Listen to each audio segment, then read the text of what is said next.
बिस्मिल्लाहिर्रहमानिर्रहीम। तो टॉपिक हमारा है introduction to environmental chemical analysis.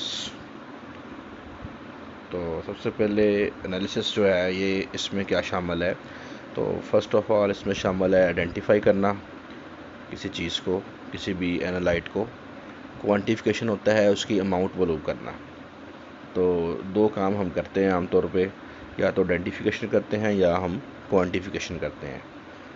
तो अब केमिकल जो है कौन कौन से हैं, एक तो है हमारा दी एनालाइट। अब एनालाइट क्या है?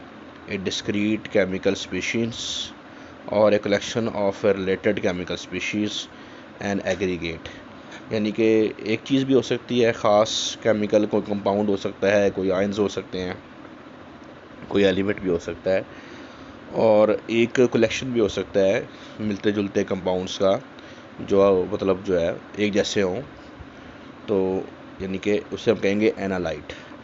इन्वायरमेंटल, जो उसके इर्द गिर्द चीज़ें क्या हैं, एनालाइट ऑफ एनवायरमेंटल सिग्निफिकेंस और analyte in an environmental matrix. तो जो इन्वायरमेंट में अहम चीज़ है, जैसे सॉइल है, स्लज है, वाटर है, तो इसके अंदर जो है वो एनालाइट जो है वो मौजूद हो सकता है, जिसका हमने एनालिसिस करना है। तो एग्ज़ाम्पल्स जो हैं क्या क्या एग्ज़ाम्पल्स हैं जिसमें हम लोग जो है डिस्क्रीट केमिकल एनालाइट्स कौन कौन से हो सकते हैं, और एनवायरमेंटल मैट्रिक्स जिसमें वो मौजूद है वो कौन सा हो सकता है। तो फर्स्ट है heavy metals, for example mercury का एनालिसिस हम कर सकते हैं, लेड का या कैडमियम का।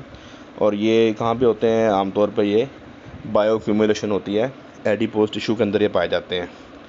नेक्स्ट है मोनोटॉमिक आयंस, जो कि आयंस होते हैं एक एटम पे मुश्तमिल होते हैं, जैसे कैल्शियम के आयंस हैं या फ्लोराइड के आयंस हैं, या एच पॉजिटिव आयंस जिसे पीएच जिसे कहते हैं, वेल वाटर के अंदर हम इनको चेक कर सकते हैं। नेक्स्ट है पॉलीटॉमिक आयंस, जिसमें कई एटम हो, जैसे सल्फेट 2- है, NH4+ है, CN- है, सी वाटर के अंदर कितनी इनकी कंसनट्रेशन है, ये हम चेक कर सकते हैं। नेक्स्ट है molecular gases, O2, ammonia, Cl2, ये हम चेक करते हैं। एक्वा कल्चर वाटर, यानी कि ऐसा पानी जिसके अंदर जो है वो फिश वगैरह हो, उसे कहते हैं एक्वा कल्चर वाटर। नेक्स्ट है फास्फोरस, चेक कर सकते हैं एज दो तरह से, एज अवेलेबल फॉस्फेट या फास्फोरस टोटल भी चेक कर सकते हैं इरिगेशन वाटर के अंदर, या जो हमने यानी कि वाटर जो है उसमें मिक्स किया फर्टिलाइज़र, उसको चेक कर सकते हैं। स्पेसिफिक ऑर्गेनिक मॉलिक्यूल्स हो सकते हैं, कोई ख़ास मॉलिक्यूल जो है, जैसे कि 2,4 डाईक्लोरोफिनोल है, या ऑक्टाक्लोरो डाईबेंजो डाईऑक्सिन है। तो ये कहाँ पे हो सकते हैं? पल्प मिल एफ्लुएंट, कोई मिल है जिसमें मतलब पल्प बन रहा है, कागज़ वगैरह का काम हो रहा है, तो उसका जो वेस्ट वाटर है, एफ्लुएंट है, उसके अंदर कोई केमिकल्स को हम चेक कर सकते हैं, जैसा कि यहाँ पे बाय नेम उन्होंने बता दिया। अब है एग्जांपल्स ऑफ एग्रीगेट पैरामीटर्स, जिसमें हम कई चीज़ों इकट्ठी जो है चेक कर रहे होते हैं। तो उसमें आ जाता है टोटल डिजॉल्व सॉलिड्स, जैसे sodium positive, chloride, Ca2+, bicarbonate, इन सब का जो है एनालिसिस हो रहा होता है TTS में। Total alkalinity, total acid neutralising capability, जितने भी इसमें एनायंस वगैरह होते हैं या बेसिक चीज़ें होती हैं वो आ जाएंगी। OH-, बाइकार्बोनेट, कार्बोनेट 2-, NH3, ये सारे इसमें चेक हो जाएंगे। टोटल हार्डनेस में तमाम डाइवेलेंट मेटल का आइटम्स आ जाएंगे, कैल्शियम 2+, मैग्नीशियम 2+, Fe2+, मैंगनीज 2+, इन सबको चेक, इनकी अमाउंट चेक करेंगे। TOC में टोटल ऑर्गेनिक कार्बन आ जाएगी, all carbon present in various organic molecules, तो जितनी भी और कार्बन मौजूद है, all carbon present in various organic molecules, यानी कि अब मॉलिक्यूल ऑर्गेनिक तो हो सकते हैं सैकड़ों टाइप के हों, जितनी भी कार्बन मौजूद है वो चेक करेंगे TOC में।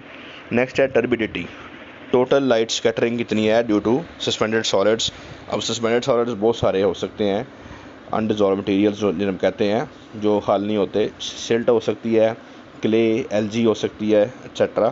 तो ये सारी चीज़ें इसमें चेक करेंगे टर्बिडिटी में। ओके जी, अब है केमिकल एनालिसिस और इसका जो प्रोसेस है। तो क्वांटिफिकेशन जो है ये एक स्टेप है, one of many important steps in the process of chemical analysis. Chemical analysis का जो प्रोसेस है ये काफ़ी लेंथी प्रोसेस है। तो ये अब सेकंड टॉपिक हमारा शुरू हो गया आज का। तो इसमें क्या है, जो है केमिकल एनालिसिस जो है प्रोसेस जो है इसके जो है डिफरेंट स्टेप्स हैं। पहला स्टेप होता है डेफिनेशन, डिफ़ाइन करना कि हम करने क्या जा रहे हैं। सेकंड है कि मेथड कौन सा हम यूज़ करेंगे। थर्ड स्टेप पे फिर हम लोग जो है सैम्पलिंग करते हैं। नंबर 4 पे प्रिपरेशन करते हैं, सैम्पल को रेडी करते हैं एनालिसिस के लिए। नंबर 5 पे जाके क्वांटिफिकेशन होती है, जिसमें हम मालूम करते हैं कि हमारे पास जो सैंपल है उसके अंदर एनालाइट की कंसंट्रेशन कितनी है। और लास्ट पे वैल्यूएशन होती है, यानी जो रिज़ल्ट्स वगैरह होते हैं, डिस्कशन वगैरह होती है, उनको देखते हैं हम लोग स्टैटिस्टिक्स के इस्तेमाल से। तो 1 बाई 1 ये सारे स्टेप्स जो हैं ये हमारे प्रोसेस का हिस्सा हैं। तो फर्स्ट है डेफिनेशन। डिफ़ाइन यानी क्या है कि हमने डिफ़ाइन करना है the analytical question that needs to be solved.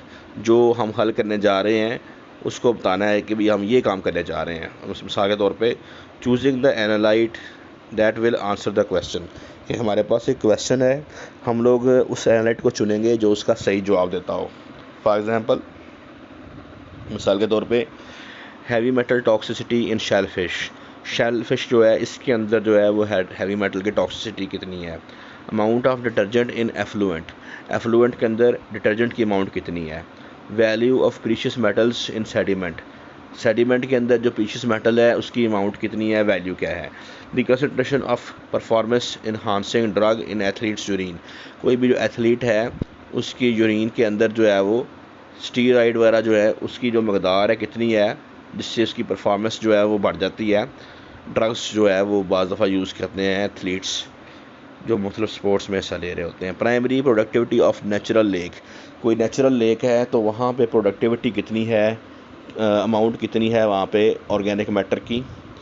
What motivates the analysis हम करते क्यों है, उसके पीछे यानी रीज़न क्या होती है। तो अब वहाँ पे 100 रीज़न्स हो सकती हैं, डिफरेंट रीज़न्स जो है पॉसिबल हैं। फॉर एग्ज़ाम्पल रेगुलेटरी गाइडलाइंस, कि हम लोग जो है जो गवर्नमेंट ने मतलब रेगुलेशंस जारी की हैं कि पानी है या कोई भी चीज़ है उसमें जो है एक जो पोल्यूटेंट है वो उसकी अमाउंट कितनी होनी चाहिए, तो उसको चेक करने के लिए लायबिलिटी टू लिटिगेशन, तो ये चेक करने के लिए कि हम लोग जो है वो जो काम कर रहे हैं सही है कि नहीं है। और लिटिगेशन जो है इस वक्त मेरे जहन से बाहर है, इसका मतलब क्या है, लायबिलिटी टू लिटिगेशन।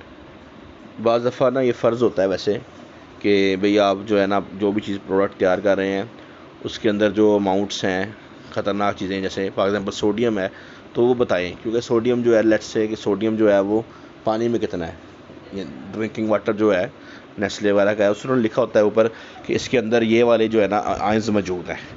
तो मतलब उसने यानी कि ना वो बताना ज़रूरी होता है उनके लिए। लायबिलिटी होता है कि जो चीज़ आपके ऊपर फ़र्ज़ हो जाए। लिटिगेशन होता है शायद जो लॉ या प्रिंसिपल होते हैं उसके मुताबिक जो आपको टेस्ट करने पड़ते हैं। प्रोफाइल मार्जिन्स जो है मतलब आपने कोई चीज़ क्लेम करनी है, लेट्स से कि आप कहते हैं कि जी ये जो मिल्क है ये आयरन और मतलब कैल्शियम के साथ फोर्टिफाइड है, तो वो साबित करने के लिए भी आपको टेस्ट वगैरह करने पड़ेंगे। जो आपकी प्रोफाइल है उसका यानी कि आपको जो है वो प्रूफ देना पड़ेगा। अवार्डिंग ओलंपिक मेडल्स, आप मेडल्स देना चाहते हैं एथलीट्स को चेक करना पड़ेगा आपको कि किसी एथलीट ने जो है वो जो मना की हुई दवाइयाँ हैं वो इस्तेमाल तो नहीं की। रिसर्च, तो रिसर्च में भी आप लोग जो है वो कई सवालों के जवाब ढूंढ रहे होते हैं, तो वहाँ पे भी जो है वो भी एक बड़ी वजह है एनालिसिस की। अब ये तो हो गए स्टेप्स। अब हमारा जो है लेक्चर का थर्ड टॉपिक आ गया है कि यानी method, choosing an appropriate method of analysis, कि हमने अब मेथड तो एक चीज़ को मालूम करने के मेथड कई हो सकते हैं, तो हम लोग जो है चूज़ करेंगे कोई ऐसा मेथड जो मतलब हमारे लिए सूटेबल हो। There is no single best method in analytical chemistry, कोई भी एक ऐसा मेथड नहीं है जो कि जिसको हम बेस्ट कह सकें भाई कि इसके बाद बात ख़त्म हो गई, ऐसा नहीं होता। There are many methods available for any particular analyte, कोई भी जो एनालाइट है उसको मालूम करने के हमारे पास कई तरीके होते हैं। तो choosing the most appropriate method depends on number of factors, हम जो है वो जो भी मेथड चूज़ करते हैं वो कई फैक्टर्स के ऊपर डिपेंड करता है। फर्स्ट है उसके अंदर एक्यूरेसी कितनी है, सेकंड है डिटेक्शन लिमिट या सेंसिटिविटी उस मेथड की क्या है, स्पीड कितनी जल्दी वो हो जाता है, कॉस्ट कितना महंगा है सस्ता है, या ये लीगैलिटी यानी कि वो जो मेथड है क्या वो EPA अप्रूव्ड है, एनवायरमेंटल प्रोटेक्शन एजेंसी से अप्रूव्ड है, यानी कि जो गवर्नमेंट की एजेंसी है उससे वो अप्रूव्ड है कि नहीं, यानी गवर्नमेंट या कोई और दायरा उसको मानेगा कि या नहीं मानेगा। अब क्या होगा, टेक्स्ट बुक्स के अंदर भी होते हैं मेथड किसी भी चीज़ को एनालाइज करने के, तो वो देखेंगे। स्टैंडर्ड मेथड्स जो होते हैं वो भी हमारे पास होते हैं, उनको देखेंगे। ऑनलाइन डेटाबेसेस ये भी मौजूद है। फॉर एग्जांपल मिसाल के तौर पर मैंने मिसाल दी है, EPA के मेथड्स हैं, डिफरेंट एनालाइट्स जो हैं उनको एनालाइज करने के तरीके दिए होते हैं उसमें। New analytical methods are constantly being developed. अब ये एनालिटिकल केमिस्ट्री में जो रिसर्च होती है उसमें एक बड़ा जो हिस्सा होता है वो ये होता है कि लोग जो है वो नए नए तरीके जो है एनालिटिकल मेथड्स जो हैं तलाश कर रहे होते हैं जो बेहतर हों, ख़ास हालात के अंदर जो है वो ज़्यादा अच्छे रिजल्ट दें। Therefore a review of the literature is essential. तो इसके लिए हमें जो है वो लिटरेचर का रिव्यू करना पड़ेगा, जो साइंटिफिक नॉलेज आ रहा है, जर्नल्स आ रहे हैं, उनको देखना पड़ेगा। The following periodicals publish peer reviewed articles involving emerging analytical methods. जो भी नए नए मेथड्स आ रहे होते हैं ये कुछ जो है वो कह लें कि periodicals हैं जो कि पब्लिश होते हैं, मैगज़ीन वगैरह पब्लिश होते हैं। पीयर रिव्यूड आर्टिकल में लिखा होता है कि भाई ये तरीके मौजूद हैं, एक चीज़ को एनालाइज करने के तरीके जो हैं डिस्कस किए होते हैं। पीयर रिव्यूड होता है जिसको मतलब साइंसदान जो है वो रिव्यू करके बताते हैं भाई कि ये यानी जो तजर्बाकार होते हैं उस फील्ड के, वो बताते हैं कि ये मेथड जो है ये वाला बेहतर रहेगा या दूसरा मेथड बेहतर रहेगा। तो कौन कौन से हैं ये मैगज़ीन, कौन कौन से हैं? Analytical chemistry, the analyst, analytical letters, journal of chromatography, progress in analytical chemistry, environmental science and technology. ये कुछ जो हैं वो नाम हैं जर्नल्स के जो कि जो है हमारे पास जो है डिफरेंट जो है वो पब्लिश करते हैं न्यू मेथड्स जो हमारे पास आ रहे होते हैं डिफरेंट केसेस में। तो ये वीडियो जो है ये इसको हम पार्ट 1 कह लेते हैं। इन्वायरमेंटल केमिकल एनालिसिस का इंट्रोडक्शन चल रहा है तो इसको हम पार्ट 1 कह लेते हैं और इसको भी यहाँ पे ख़त्म कर देते हैं, काफ़ी लेंथी हो गई है। तो बाकी जो है नेक्स्ट वीडियो में इंशाल्लाह जो है हम कवर करेंगे। अल्लाह हाफ़िज़।